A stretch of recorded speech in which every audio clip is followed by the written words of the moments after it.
오늘 본문 말씀 예레미야서 29장 10절에서 13절까지의 말씀은 옛날에 쓰여진 말씀이지만은 오늘 살아가는 우리들에게 주신 살아계신 하나님의 살아있는 말씀으로 생각됩니다. 이 말씀 그대로 우리에게 주시는 생명의 말씀으로 받아들일 수 있게 되기 바랍니다. 10절 말씀 예레미야 29장 10절 여호와께서 이와 같이 말씀하시니라. 바벨론에서 70년이 차면 내가 너희를 돌보고 나의 선한 말을 너희에게 성취하여 너희를 이곳으로 돌아오게 하리라. 바벨론의 포로로 끌려가는 자리에서 하나님의 사람 예레미야가 포로로 끌려가는 일행 다니엘, 사드랑, 메삭, 아벳느고 또 많은 포로로 끌려가서 굴비처럼 줄줄이 묶여져서 그 예루살렘에서 바벨론 수도까지 장장 530km입니다. 그 먼 길을 끌려가는 사람들에게 하나님의 사람 예레미야가 일러줍니다. 지금 포로로 끌려가지만은 하나님의 섭리 중에 이루어진 일이다. 돌아올 기약이 있다. 절대 급한 마음 먹지 말아라. 조바심 내지 말고 열심히 자식 놓고 생업을 일으키고 열심히 살아라. 70년이 차면은 하나님이 다시 고국으로 돌아오게 할 것이다. 그걸 세컨드 엑소두스 제2 출애굽이라고 부릅니다. 첫 번째 출애굽은 애굽 땅에서 긴 노예 생활하다가 모세를 지도자로 해서 해방된 때 이 제1 출애굽입니다. 근데 바벨론 포로로 끌려가는 자리에서 예레미야 선지가 70년 뒤에 하나님이 되돌아오게 하실 것이다. 70년을 참고 견뎌라. 이 하나님의 때, 역사를 주장하시는 하나님의 때가 있습니다. 그래서 우리 단어는 그냥 때, 영어로는 time 그러지만은 성경에서는 때 단어가 두 가지입니다. 하나님의 때, 사람의 때. 하나님의 때는 카이로스, 사람의 때는 크로노스입니다. 우리가 종종 개인도 교회도 이 시대도 열심히 했는데 왜 그르치고 빗나가느냐? 하나님의 때가 아닌데 사람의 열심으로 너무 앞서 나가다가 일이 그르치는 겁니다. 그래서 우리가 영적인 일에 중요한 것이 세 가지입니다. 때를 기다릴 줄 알아야 됩니다. 하나님의 때, 카이로스를 기다릴 줄 알아야 되고, 두 번째, 끈기가 있어야 됩니다. 조바심 내면은 시험에 들기 쉽고 빗나가게 됩니다. 셋째는 조용히 자기 일을 하면서 하나님의 때를 분별하는 분별력이 있어야 됩니다. 그래서 고린도전서 12장을 은사장이라고 하는데 9가지 은사가 나옵니다. 방언 은사, 병 고치는 은사, 여러 가지 9가지 은사 중에 분별의 은사가 나옵니다. 영적 분별의 은사, 깊은 기도, 깊은 영성 중에 하나님의 때냐, 사람의 때냐, 카이로스냐, 크로노스냐, 그걸 구분할 줄 알아야 됩니다. 자, 11절 말씀. 예레미야 29장 11절. 여호와의 말씀이니라. 너희를 향한 나의 생각을 내가 아나니 평안이요 재앙이 아니니라. 지금 나라는 거들나고 죽고 다치고 백성들은 뿔뿔이 흩어져서 의지할 데 없는데 하나님은 전혀 다른 각도로 말씀하십니다. 절대 재앙이 아니다. 평안이다. 평안. 내가 너희에게 원하는 것은 재앙이 아니다. 평안이다. 그리고 너희에게 미래와 희망을 주는 것이다. 희망이 완전히 끊어진 자리에서 하나님은 아니다. 희망을 주는 것이다. 미래에 대한 약속이다. 하나님은 절망의 시대에 위대한 미래를 선포하시는 겁니다. 위대한 미래, Great Future. 그리고 절망의 시대에 다가오는 희망을 일러줍니다. 그 70년을 기다리며 준비하고 생업에 종사하고 절대 조급하지 말아라. 그리고 12절 말씀. 우리가 해야 될 일을 일러주십니다. 너희가 내게 부르짖으며 내게 와서 기도하면 내가 너희들의 기도를 들을 것이요. 부르짖어 기도함으로써 하나님의 때를 분별하게 되고 하나님의 때에 우리의 기도가 성취되게 되고 응답받게 됩니다. 13절. 너희가 온 마음으로 나를 구하면 나를 찾을 것이요 나를 만나리라. 우리에게 부족한 것이 있습니다. 기도, 부르짖어 응답받는 기도의 열정이 부족합니다. 요즘 기도하기가 너무 바빠요. 목사가 빠지기 쉬운 함정 중에 함정이 기도할 시간 없을 만큼 바빠지는 것. 사탄의 함정입니다. 그런 말이 있습니다. 바쁜 목사, 나쁜 목사. 목사가 바쁘다는 건 벌써 나빠지기 시작한 것이다. 그럼 여러분, 목사님의 목회를 도와주는 비결 중에 하나가 목사가 안 바쁘게 하는 겁니다. 깊이 묵상하고 말씀을 성찰하고 그러면서 온 교회, 온 성도들이 나아갈 길을 영적으로 분별할 수 있는 그런 지혜가 있어야 되지요.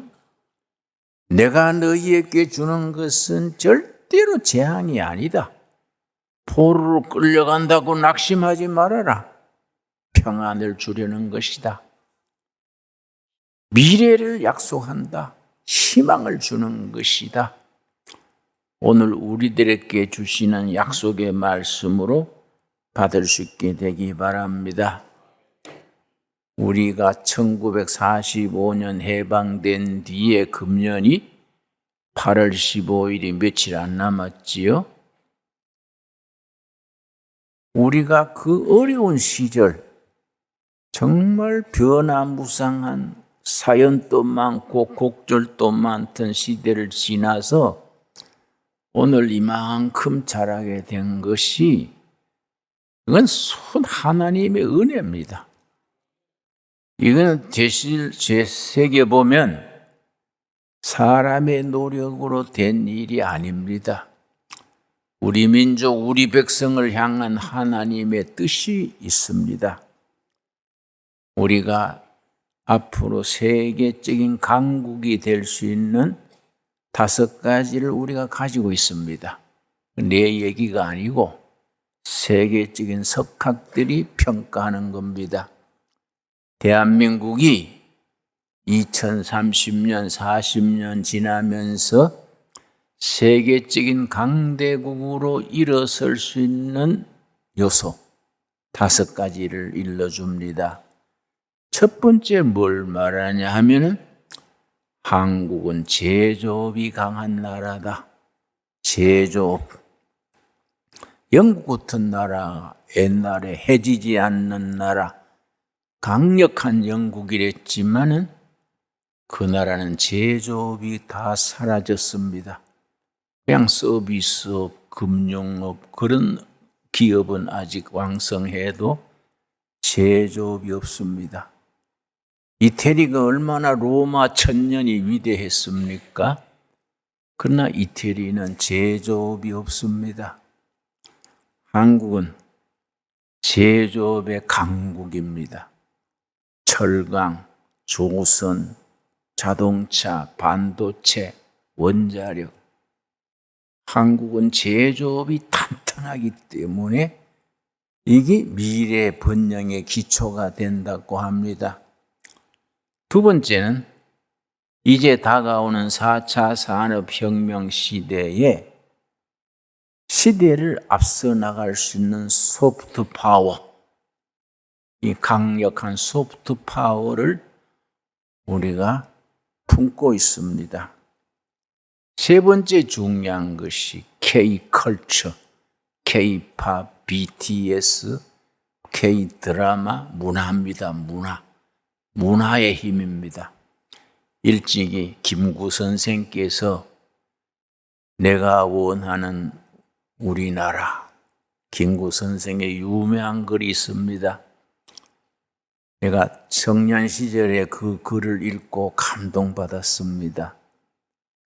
여러분, 김구 선생이 감옥에서부터 예수님을 영접하고 평생 크리스찬으로 살은 것 아시지요?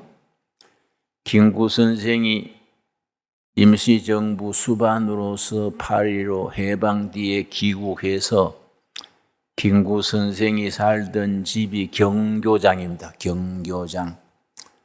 경교장에 오신 그날 다음 날부터 안두희한테 암살당하는 날까지 하루도 새벽 기도를 빠지지 않았습니다. 반드시 아침 6시에 목사님 모시고 새벽 기도 드리고 국사에 전념하셨습니다. 그 김구 선생이 내가 원하는 조국, 그걸 쓰면서 나는 우리나라 국방력이 우리나라를 지킬만 하면 족하다. 우리나라의 경제력은 다른 나라에 꿇어다지 않을 정도면 족하다. 내가 자랑하고 싶은 조국의 미래는 문화의 힘이다. 문화민족, 문화의 힘으로 세계 인류에 기여하는 거다. 김구 선생의 얘기입니다. 그분 요즘 학력으로 말하면 초등학교 출신이지요. 그러나 그런 탁 트인 사고방식을 가졌습니다. 아니라 다를까 우리가 지금 문화로서 세계에 뻗어나가지요.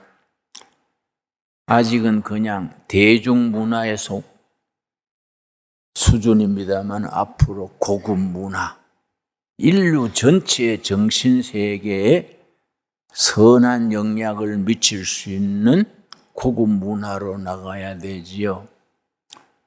문화 중에 하나 음악 같은 것도 참 서구 음악이 모차르트니 베토벤이니 얼마나 탁월합니까? 근데 나는 시골에서 6.25 뒤에 초등학교 다니면서 음악 선생이 없었어요.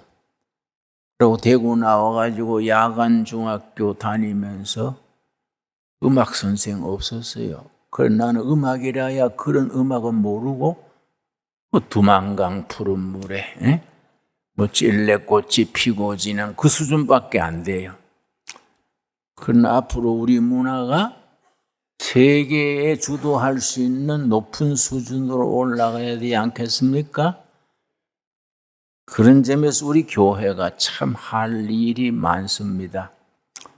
앞으로 문화선교, 문화계를 우리 교회가 주도해야 되는데 그까지는 못 가 있지요.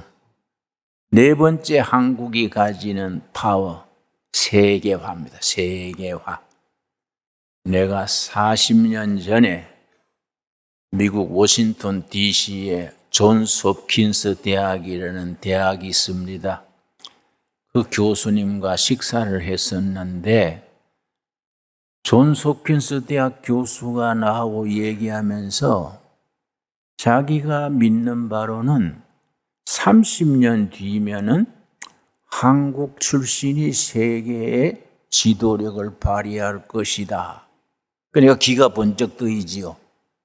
어째서 그런 생각하십니까? 그랬더니 자기가 존스 홉킨스 대학의 첫 교수로 부임하던 30년 전에는 클래스에서 가장 우수한 학생, 엑셀런트 스튜던트들이 주이시, 유대인 자녀들이 제일 똑똑했는데 지금은 코리안이 제일 똑똑하다는 거예요.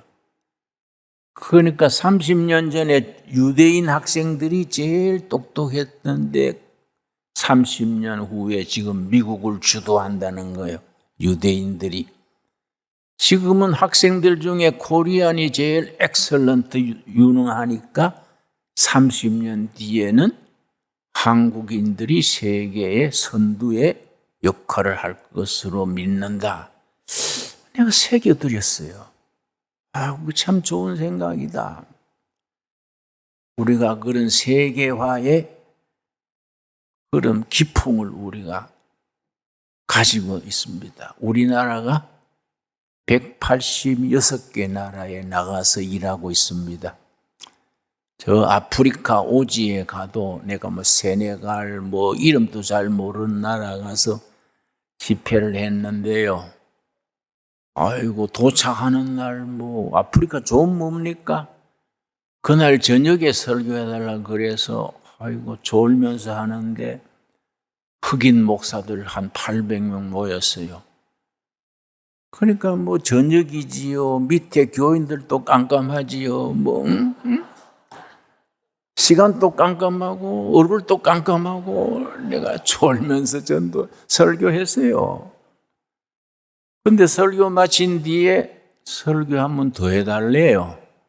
아이고 내가 비행기 타고 오느라고 시차가 있어서 지금 자야 된다. 그러고 또 다시 하려면은 준비를 해야지 당장 할 수 있느냐. 그랬더니 주최 측에서 뭐라는 거 아니? 패스터 킴, 했던 거 다시 해줘도 됩니다. 우리한테는 은혜 있습니다. 독일 박사, 영국 박사 모셔다가 했는데 가슴에 타치가 안 된다. 이야. 당신 우리하고 뭐 가슴이 통한다. 이야. 응? 했던 거 하더라도 다시 해달라고. 우리가 하고 뭐 앞으로 세계 선교회는 한국 교회 몫입니다. 아멘 하시지요? 그래 우리가 앞으로 세계 선교에 앞장서라고 우리 민족이 수년의 역사를 거쳐서 세계화를 이루고 있는 겁니다. 다섯 번째가 중요합니다. 한국이 2030년, 40년 넘어가면서 세계적인 강국으로 발돋움할 수 있는 조건 5가지 중에 5번째를 뭘 지적했느냐? 한국의 프로테스탄트 철치, 한국의 개신교. 그걸 지적을 해요. 내가 그걸 읽고 깜짝 놀랐습니다. 야, 우리 생각하고 밖에서 보는 거하고 다르구나. 외부에서는 한국 교회를 높이 평가합니다.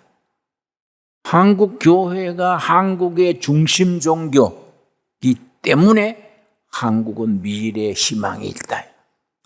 통일 한국 시대에 한국을 이끄는 중심 종교가 기독교이기 때문에 한국은 미래가 있다.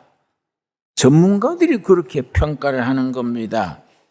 그러니 우리 한국 교회는 긍지를 가져야 돼요. 그 사명감을 가져야 됩니다. 그런데 중요한 거는 어떤 교회냐? 중요하지요. 어떤 교인, 어떤 교회냐?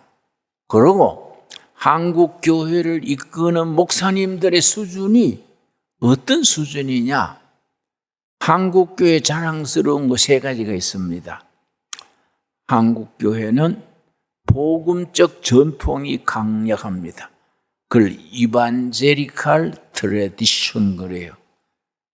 한국 교회는 전반적으로 복음적인 바탕이 탄탄합니다. 둘째는 한국 교회 평신도들이 강합니다. 저는 기업에도 가서 설교도 하고 공직자들도 설교하고 고루고루 다녀봤는데 가는 곳마다 크리스찬들의 중요한 자리를 잡고 있어요. 정치계나 공무원이나 산업계나 중요한 부서에 교회에서 훈련받은 성도들이 거기에 역할을 하고 있습니다.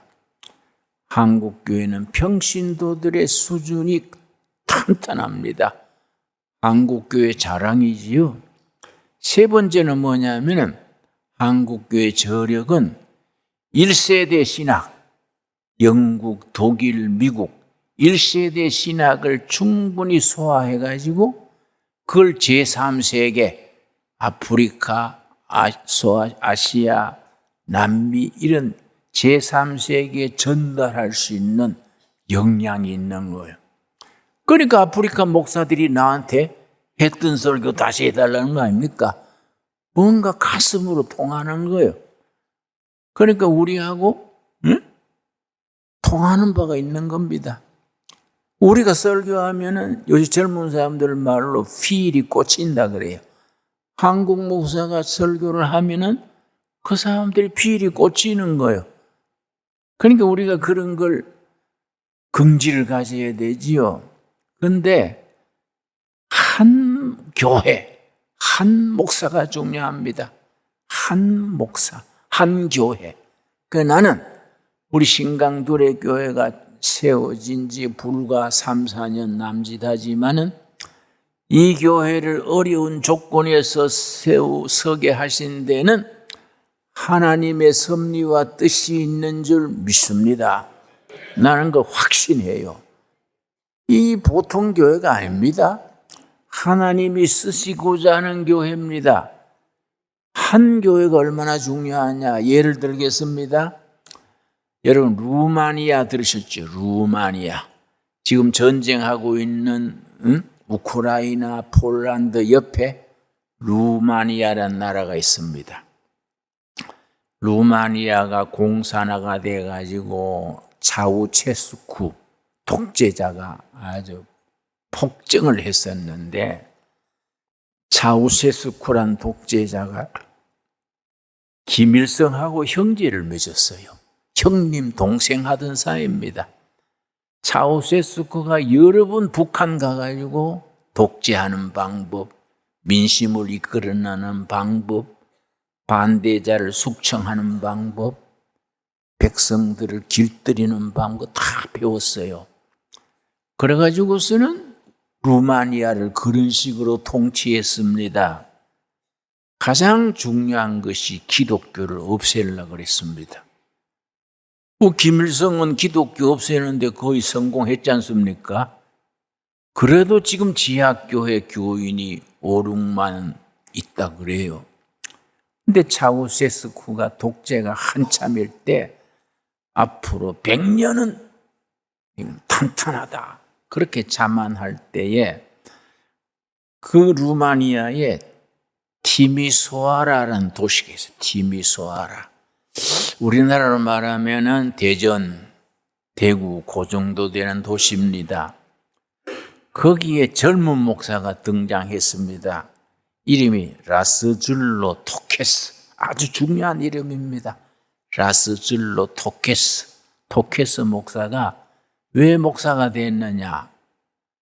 그 전임자가 공산당 앞제비로 목회했는데 예배 드리고 나서 그날 출석했던 교인들 명단을 다 적어서 바쳤어요. 그 정도가 돼요. 그러고 자기 예배당 앞에 루마니아 공산당 깃발 걸어놓고 예배 보고 했습니다. 그 사람이요. 예배 인도하다가 심장병으로 죽었어요. 심장마비로 죽었어요.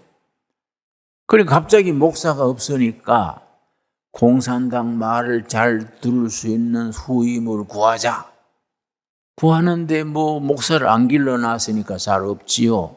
그런데 아주 얌전하고 기도만 할 줄 알고 그런 젊은 목사가 있는 거예요. 이 토케스 목사예요. 이 사람이 별로 말도 안 하고 기도하고 얌전해서 말 잘 들을 것 같아가지고 40대 토케스 목사를 목사로 세웠는데 이 대박이요. 교인이 50명밖에 안 돼요. 근데 50명 교인 목회 맡아가지고서는 첫 시간 우리 기도합시다. 매일 저녁에 모여서 우리 영혼을 위해 루마니아의 자유를 위해 기도합시다. 매일 저녁에 기도하는 거예요. 처음에는 10명이 시작해요. 10명. 한 달 지나니까 100명 됐어요. 2달 지나니까 200명 됐어요. 그 양반은 내성적이고 착실한 사람이야. 운동권 기질도 없고 그 착실한 사람.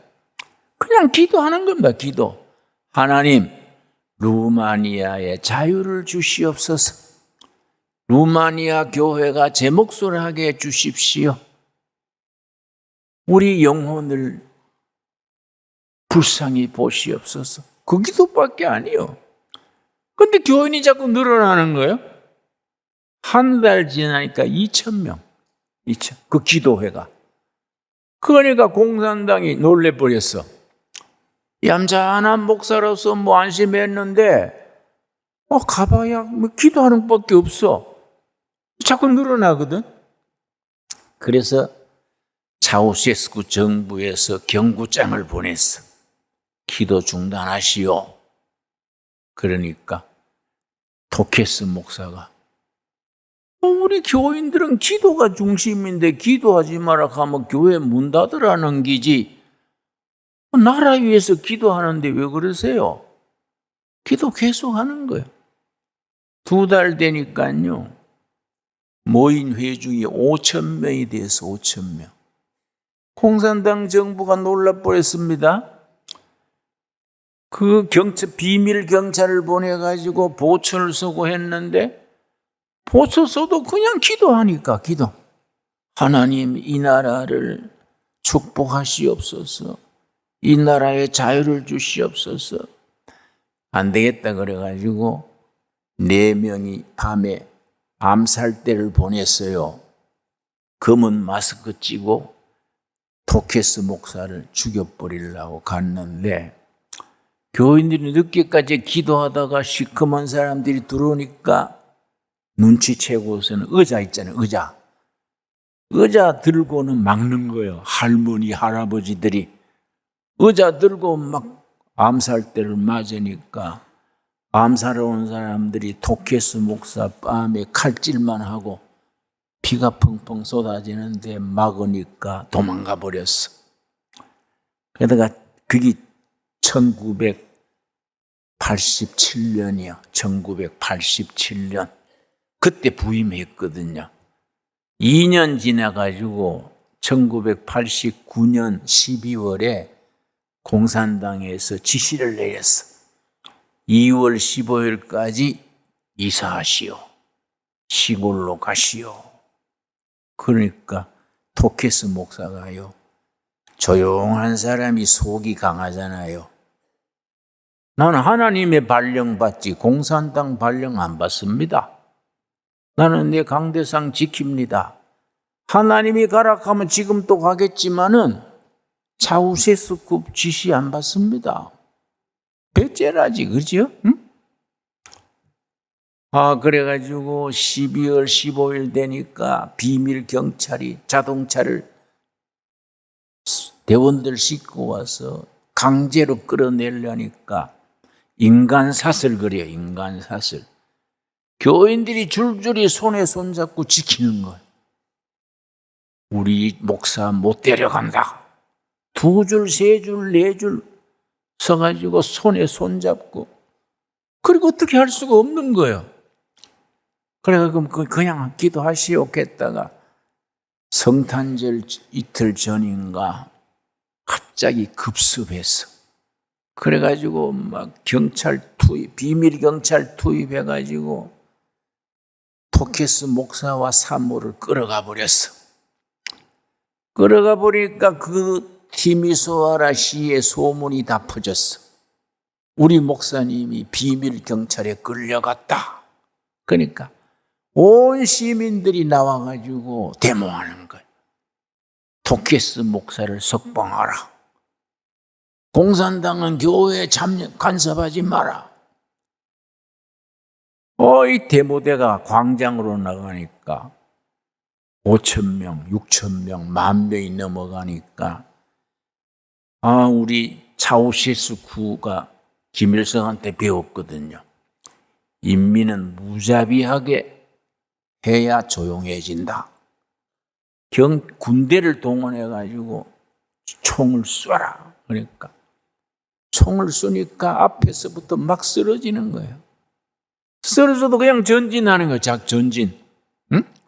그러니까 총을 쏴도 자꾸 전진합니다. 그러니까 무조건 기관총으로 쏘라.